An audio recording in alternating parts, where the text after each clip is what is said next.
Puji Tuhan, pada kesempatan yang baik ini kita bisa kembali datang bertemu dalam kegiatan pembelajaran, meskipun di situasi yang berbeda kita tidak bertatap muka, tapi kita sama-sama percaya Tuhan akan menyanggupkan kita semua sehingga kita bisa melewati apa yang terjadi hari-hari ini, tentunya tetap bersama dengan Tuhan.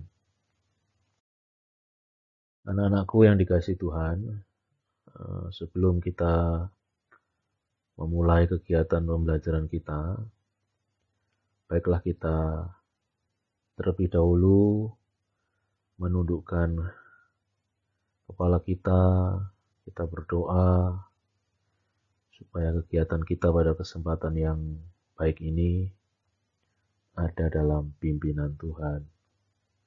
Mari kita anak-anak berdoa. Bapa kami di dalam surga, terpujilah namamu di dalam nama Yesus. Terima kasih jikalau hari ini Tuhan tetap menjaga, memelihara kami, bahkan tetap memberikan anugerah perlindungan kepada kami, sehingga kami boleh kembali belajar bersama-sama. Kami tetap yakin dan percaya kuasa-Mu tidak terbatas. Kebaikan-Mu sungguh nyata bagi kami semua. Oleh sebab itu Tuhan, tolong berikan kepada kami hikmat, akal budi, kepandaian, sehingga kami boleh menerima seluruh materi yang akan kami sama-sama pelajari, sehingga dengan materi ini hidup kami boleh dibangun ke arah kebenaran. Hidup kami boleh terus dipimpin untuk terus sempurna sama seperti Tuhan. Terima kasih. Waktu ke depan kami serahkan ke dalam tangan Tuhan. Tuhan yang akan memberkati kami. Dimanapun kami berada, kami percaya rahmat, anugerah, kasih Tuhan senantiasa melingkupi kami. Di dalam nama Tuhan Yesus Kristus, kami sudah berdoa dan mengucap syukur. Haleluya. Amin. Puji Tuhan, anak-anakku. Di materi bab pertama, ya sebelumnya selamat kalian sudah masuk ke jenjang pendidikan yang baru, yaitu di kelas 7. Ya, bersyukur kamu bisa masuk ke jenjang pendidikan ini, dan percayalah Tuhan akan memberikan kepada kamu kesanggupan ya untuk kamu belajar di tingkat yang lebih tinggi. Untuk materi yang pertama, kita akan sama-sama pelajari tentang indahnya mengampuni. Sekali lagi, materi yang luar biasa yang kita patut sama-sama renungkan, dan bahkan bukan hanya sebatas kita renungkan anak-anak, kita akan sama-sama juga nanti lakukan dalam kehidupan kita sehari-hari. Adapun tujuan dari pembelajaran di materi ini yaitu, meskipun mulai proses pembelajaran jarak jauh daring, materi indahnya mengampuni ini diharapkan bahwasanya kalian mampu mengaplikasikan tindakan mengampuni dalam hidup sehari-hari dengan jujur dan penuh cinta damai. Anak-anak yang sebelum kita lebih lanjut mempelajari dan melihat lebih jauh tentang materi ini, kita sama-sama lihat, adakah di antara kalian yang tahu seorang tokoh pejuang Afrika Selatan yang sangat menginspirasi banyak orang? Tentunya kalian yang sudah membaca buku paket kita, itu yang sudah kita sama-sama terima ya. Kalian sudah tahu siapa tokoh itu, di mana tokoh ini betul-betul luar biasa, menginspirasi, di mana dia mengabdikan hidupnya untuk mengakhiri segregasi ras yang sangat marak terjadi di dunia. Mari anak-anak, kita lihat sekilas perjalanan dari tokoh ini. Namanya adalah Nelson Mandela, ya, Nelson Mandela. Dia adalah tokoh pahlawan dari pejuang kulit hitam, di mana dia berjuang atas dari penindasan kulit putih di Afrika Selatan. Dia begitu luar biasa, anak-anak, ditindas begitu luar biasa ya. Tetapi dari apa yang dia sudah alami, Mandela mengampuni bangsa kulit putih yang telah menyiksa dan memenjarakannya selama 20 tahun. Jadi selama 27 tahun ya, dia harus menderita aniaya, disiksa dalam penjara karena dia kulit hitam. Dan pada saat itu negara ini dikuasai oleh kulit putih. Tetapi ada satu hal yang baik yang harus kita sama-sama juga pelajari. Bagi Mandela, sikap mengampunilah yang bisa memulihkan Afrika Selatan dari luka-lukanya. Setelah keluar dari penjara, ya, Mandela menjadi presiden Afrika Selatan. Luar biasa. Jadi dia di penjara 27 tahun, setelah dia keluar, dia menjadi presiden Afrika Selatan.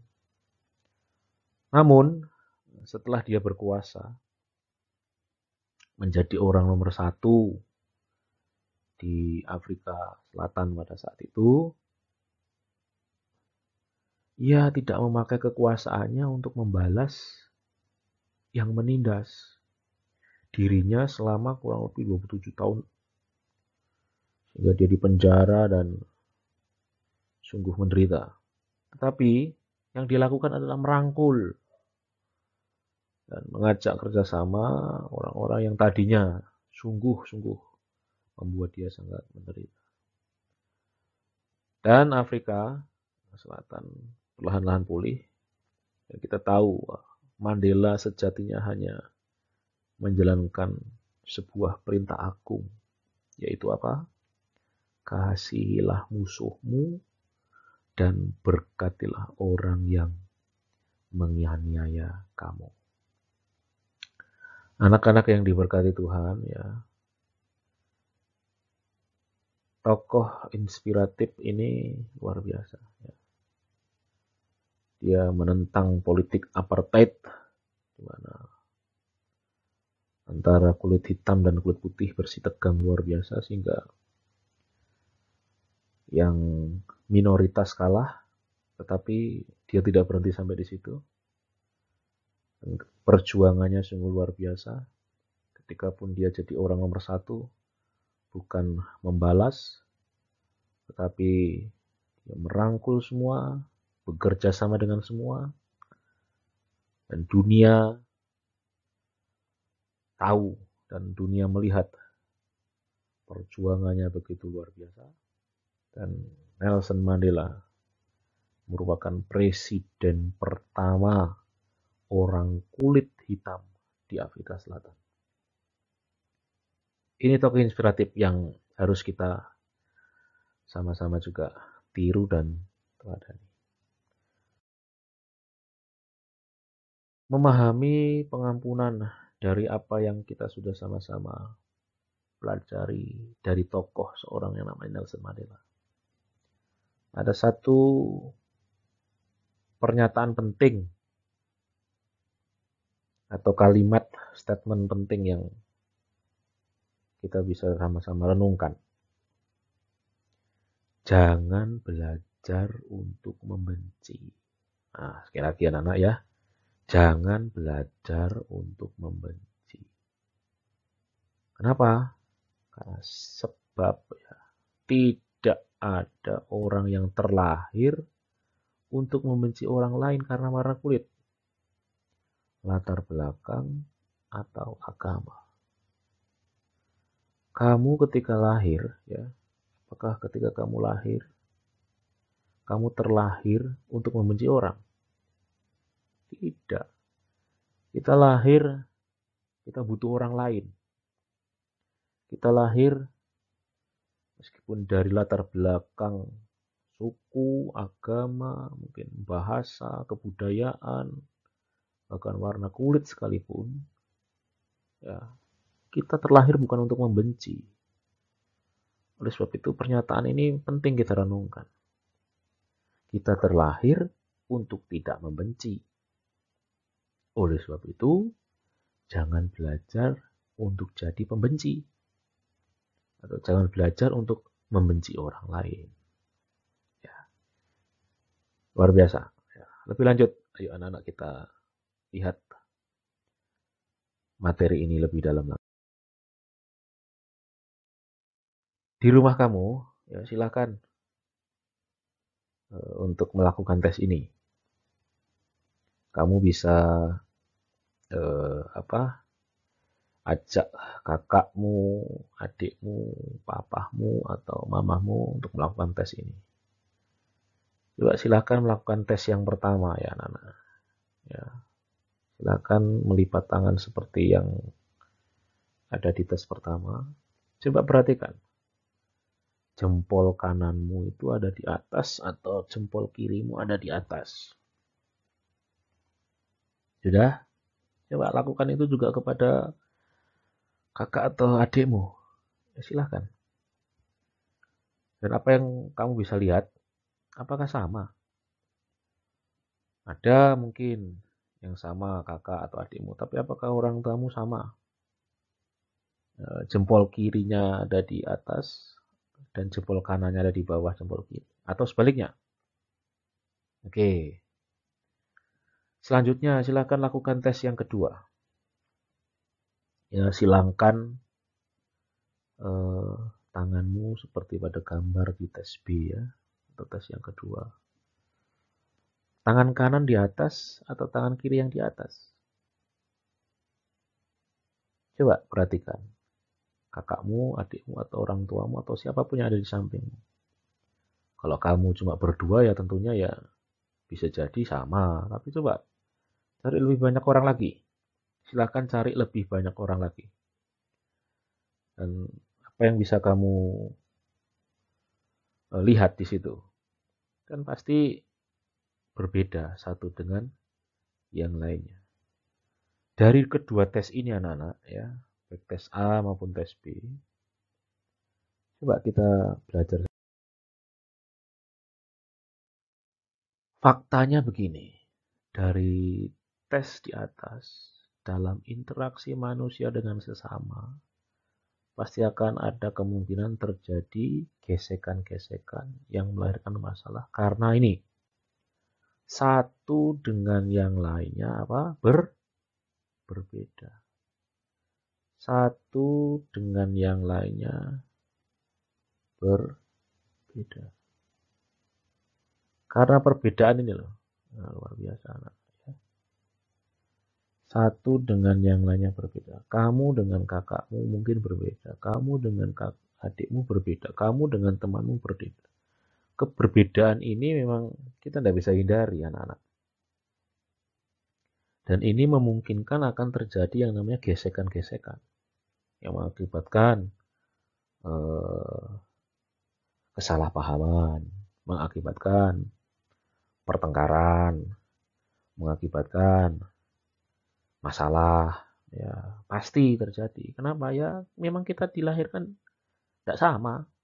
Karena tidak sama ini sangat mungkin banget gitu ya. Mungkin sekali akan terjadi gesekan-gesekan yang melahirkan masalah.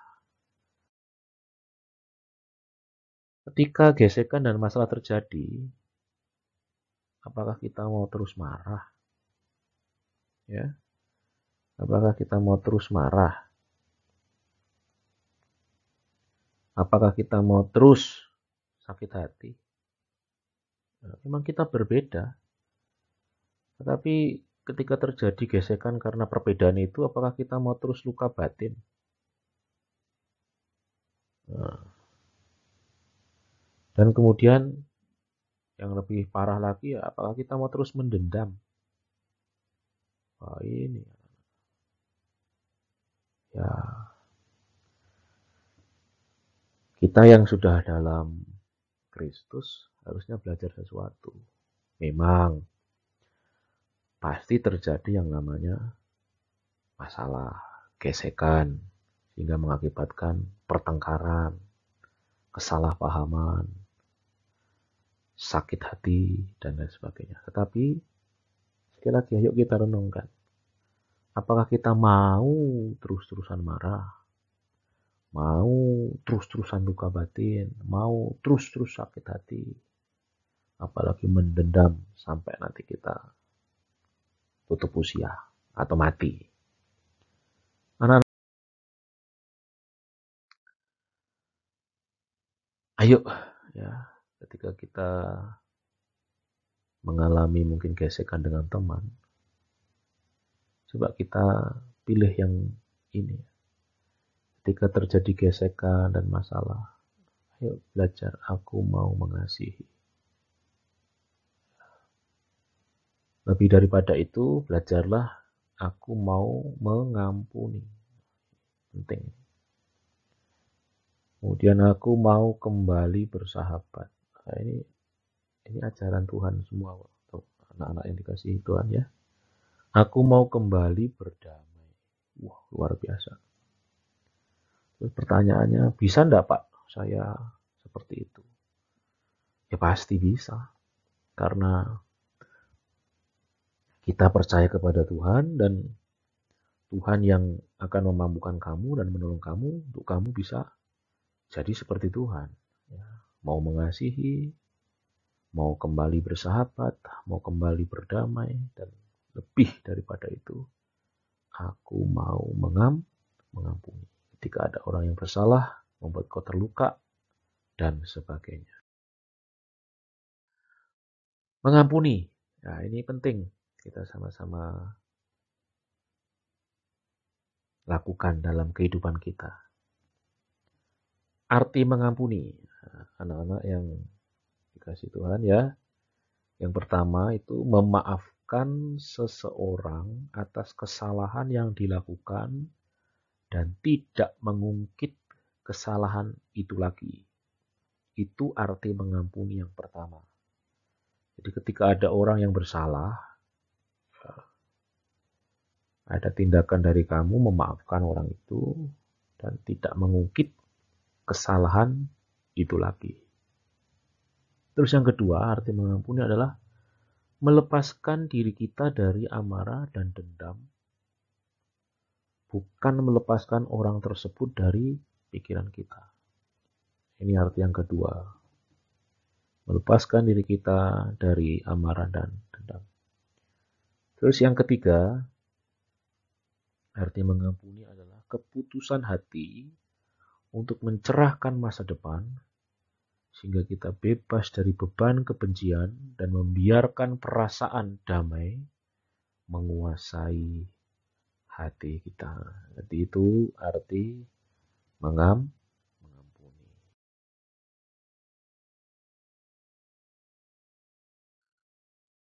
Untuk lebih kita memahami tentang pengampunan, ya silahkan kalian baca perumpamaan tentang pengampunan dalam Matius 18 ayat 21 sampai 35. Ya Pak Samuel baca ya untuk kamu juga harus ambil Alkitabmu dan kamu juga baca, disimak supaya kita sama-sama melihat dan memahami tentang pengampunan ini lebih dalam lagi. Perumpamaan tentang pengampunan. Kemudian datanglah Petrus dan berkata kepada Yesus, Tuhan, sampai berapa kali aku harus mengampuni saudaraku jika ia berbuat dosa terhadap aku? sampai 7 kali. Yesus berkata kepadanya, bukan, aku berkata kepadamu, bukan sampai 7 kali, melainkan sampai 70 kali 7 kali. Sebab hal kerajaan surga, seumpama seorang raja yang hendak mengadakan perhitungan dengan hamba-hambanya.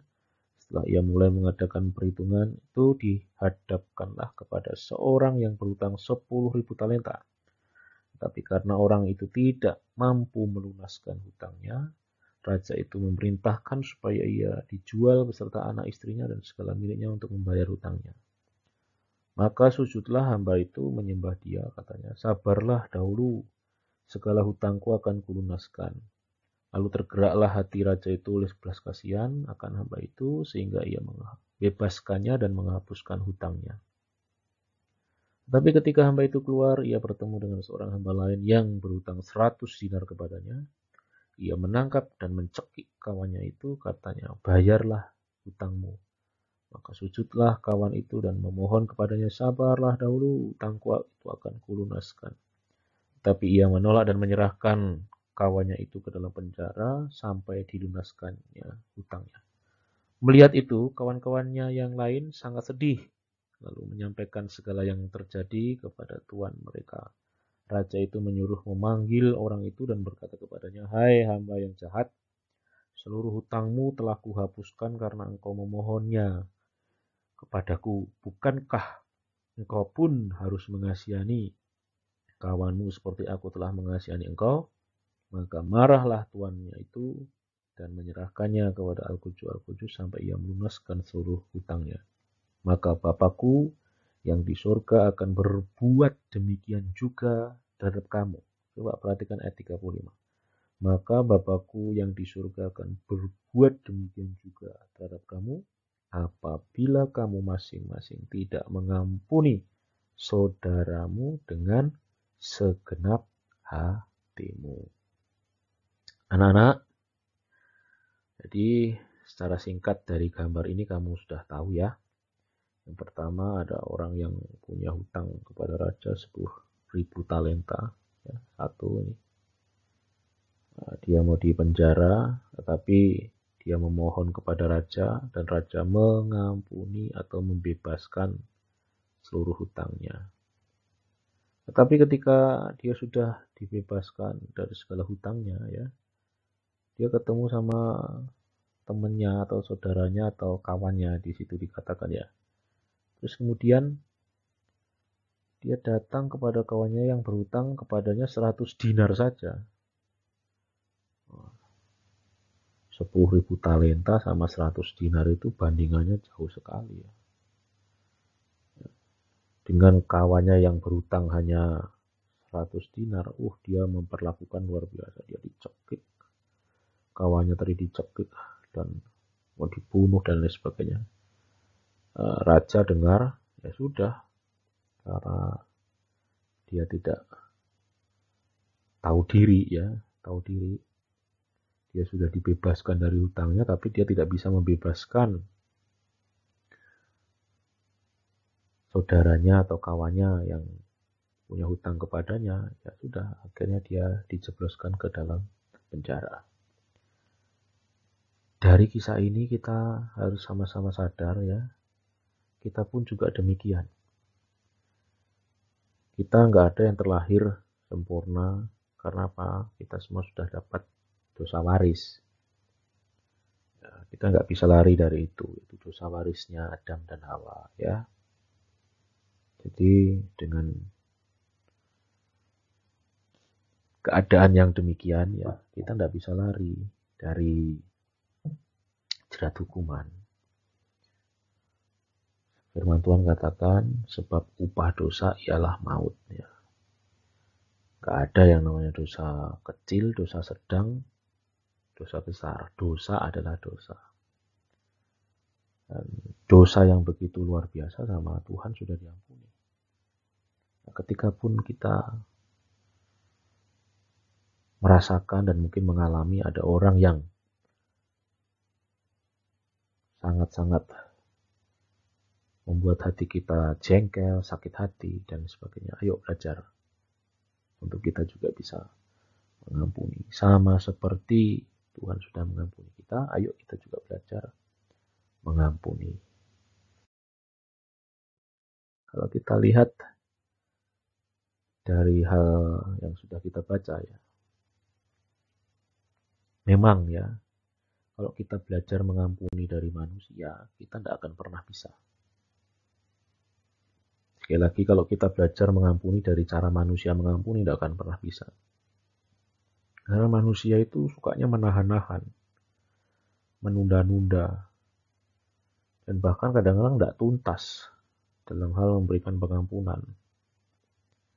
Seperti yang ditanyakan Petrus.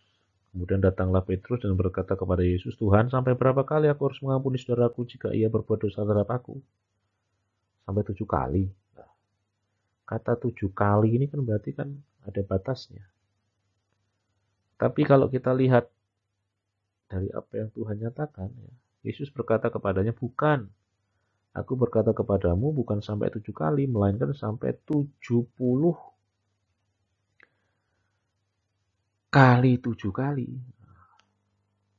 Berarti sampai 70 kali 7 kali. Lah kali berapa? Wah, sudah tak terhingga. Jadi pengampunan yang Tuhan mau ajarkan itu pengampunan yang tanpa batas, tanpa syarat, dan tuntas. Itu sudah Tuhan kasih kepada kita. Tuhan sudah mengampuni kita tanpa batas. Tuhan sudah mengampuni kita tanpa syarat. Dan Tuhan sudah mengampuni kita tuntas. Dosa kita yang merah. Dosa kita yang sungguh-sungguh membuat Tuhan ya tidak berkenan. Oleh karena kita percaya Yesus, kita mendapatkan pengampunan yang sungguh-sungguh tak terhingga. Tanpa batas, tanpa syarat dan tuntas. Ayo kita belajar juga memberikan hal yang demikian kepada saudara, kawan, atau teman, orang tua, siapapun yang membuat kalian sakit hati dan membuat kalian mengalami hal-hal yang sungguh kadang-kadang tidak mengenakan dari pertemanan atau persahabatan kalian. Lebih lanjut, kita belajar mengampuni seperti Yusuf. Kita tahu ya, ini tokoh yang sering kali dalam kegiatan mungkin di sekolah minggu, remaja muda, atau bahkan di ibadah-ibadah sering dijadikan satu contoh di mana tokoh ini luar biasa, yaitu Yusuf ya. Kita tahu bagaimana Yusuf oleh kakak-kakaknya, ya dia anak yang ke-11, ya 10 kakaknya ya, di atasnya itu sungguh-sungguh berbuat sangat-sangat menyakitkan hatinya. Dia dibuang ke sumur kering, kemudian dijual. Wah, perasaannya sungguh berkecamuk tentunya dalam hati Yusuf. Bagaimana tidak? Yang membuat dia menderita sakit itu bukan orang lain. Yang membuat dia harusnya sakit hati dan mendendam begitu luar biasa itu bukan orang lain, anak-anak. Tetapi saudaranya sendiri. Orang terdekatnya sendiri. Waduh, ini membuat sungguh sebenarnya Yusuf itu layak untuk dendam, layak untuk memberikan satu pembalasan kepada kakak-kakaknya yang sudah berlaku jahat kepadanya. Tapi luar biasa, kita bisa melihat teladan si Yusuf. Kalau kita baca Kejadian pasal 45, nanti silakan kalian baca ya, dari pasal 37, pasal 39 sampai pasal 45, kalian akan melihat apa yang saudara-saudara Yusuf perbuat dan apa yang Yusuf berikan kembali kepada saudara-saudaranya. Kalau kita baca ayat yang ke-1 pasal 45 Kejadian. Ketika itu Yusuf tidak dapat menahan hatinya lagi di depan semua orang yang berdiri di dekatnya. Lalu berserulah ia, suruhlah keluar semua orang dari sini. Maka tidak ada seorang pun yang tinggal di situ bersama-sama Yusuf ketika ia memperkenalkan dirinya kepada saudara-saudaranya. Setelah itu menangislah ia keras-keras sehingga kedengaran kepada orang Mesir dan kepada seisi istana Firaun. Ayat yang ketiga, dan Yusuf berkata kepada saudara-saudaranya, "Akulah Yusuf. Masih hidupkah Bapak?" Tetapi saudara-saudaranya tidak dapat menjawabnya sebab mereka takut dan gemetar. Ayat yang keempat, lalu kata Yusuf kepada saudara-saudara itu, "Marilah dekat-dekat." Maka mendekatlah mereka, katanya lagi, "Akulah Yusuf, saudaramu yang kamu jual ke Mesir. Tetapi sekarang janganlah bersusah hati dan janganlah menyesali diri.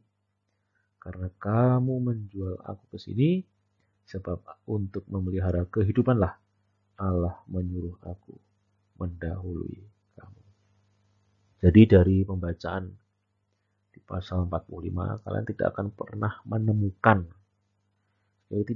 menemukan bahwasanya Yusuf dendam kemudian membalas perlakuan dari kakak-kakaknya, yaitu yang pernah membuat dia sangat menderita dan sakit. Di ayat-ayat yang kamu akan nanti baca, tidak pernah kamu akan bisa menemukan itu. Tapi sebaliknya, Yusuf memberikan satu teladan yang luar biasa, yaitu dia mengampuni, dia membebaskan kakak-kakaknya, dia membebaskan hatinya dari rasa sakit hati dan dendam. Luar biasa.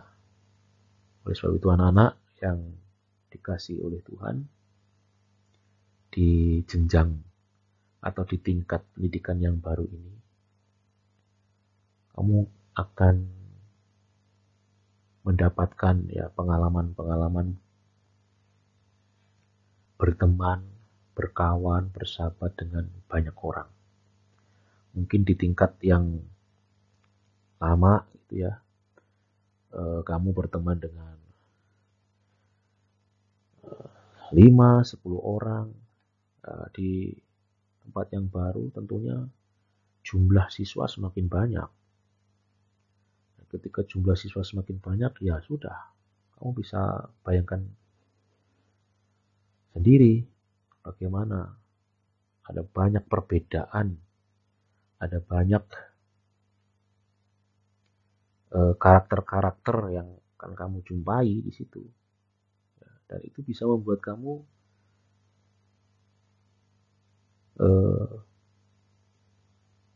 gesekan-gesekan itu bisa terjadi saja. Kadang-kadang kamu tidak suka, terus membuat kamu juga sakit hati, marah, ataupun apa begitu anak-anak ya.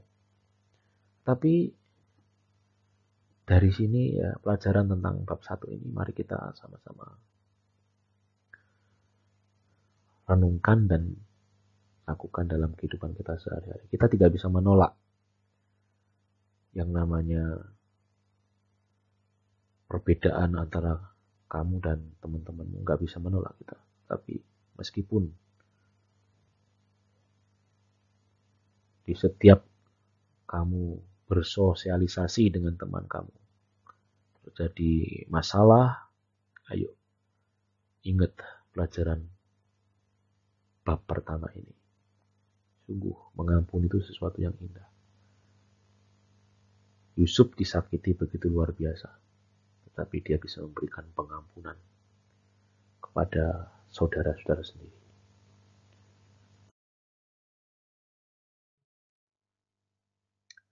Beberapa ayat ini mari kita sama-sama renungkan, bukan sebatas renungkan, ayo lakukan dalam kehidupan kita. Ya, 1 Korintus 13 ayat 5-7. Kasih, ya. Kasih itu tidak memarah dan tidak menyimpan kesalahan orang lain. Ia tidak bersukacita karena ketidakadilan, tetapi karena kebenaran. Ia menutupi segala sesuatu, percaya segala sesuatu, mengharapkan segala sesuatu, sabar menanggung segala sesuatu. Markus 11:25-26. Dan jika kamu berdiri untuk berdoa, ampunilah dahulu sekiranya ada barang sesuatu dalam hatimu terhadap seseorang, supaya juga Bapamu yang di surga mengampuni kesalahan-kesalahanmu. Tetapi jika kamu tidak mengampuni, maka Bapamu yang di surga tidak akan mengampuni kesalahanmu. Oleh sebab itu, anak-anak yang dikasihi Tuhan, kebencian dan dendam bagaikan rantai yang membelenggu iman kita. Mengampuni berarti melepaskan rantai itu. Orang lemah takkan bisa mengampuni. Pengampunan adalah kekuatan yang hanya dimiliki orang kuat. Ya, kita berdoa dan supaya Roh Kudus memampukan kita jadi orang kuat. Karena kalau orang lemah itu nggak bisa mengampuni. Tapi orang yang kuat, dialah orang yang bisa mengampuni. Jadilah orang kuat. Apa hak kita membenci jika Tuhan saja mengasihi? Apa hak kita membalas jika Tuhan saja mengampuni? Oleh karena itu, ayo anak-anak yang dikasihi Tuhan, dimanapun kalian berada, belajarlah untuk menjadi orang-orang yang kuat. Orang-orang yang mampu membebaskan orang yang bersalah. Orang yang tidak dikuasai oleh dendam. Orang yang hidup di dalam kasih Tuhan. Oleh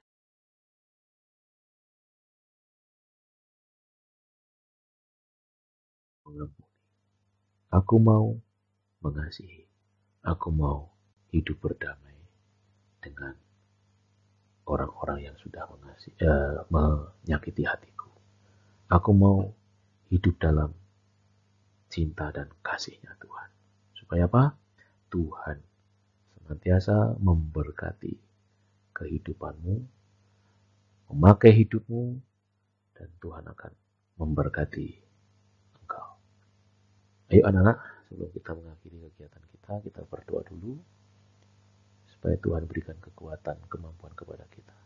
Mari kita berdoa. Terima kasih Tuhan untuk pelajaran tentang indahnya mengampuni. Sungguh kami mau belajar dari Tuhan.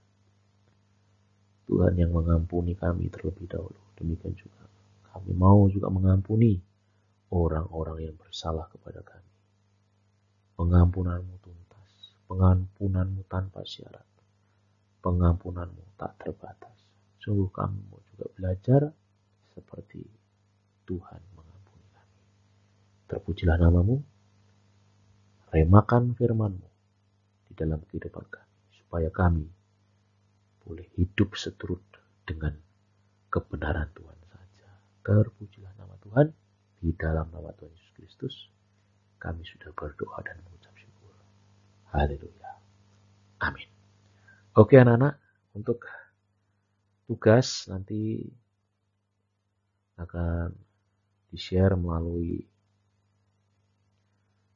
link yang akan Pak Samuel berikan di WhatsApp dan di Google Classroom kita. Jadi setelah kalian mengikuti kegiatan pembelajaran ini, silakan kalian mengerjakan tugas yang sudah di-share di link melalui WhatsApp dan di Google Class kita. Sampai di sini dulu. Tuhan Yesus memberkati kita semuanya.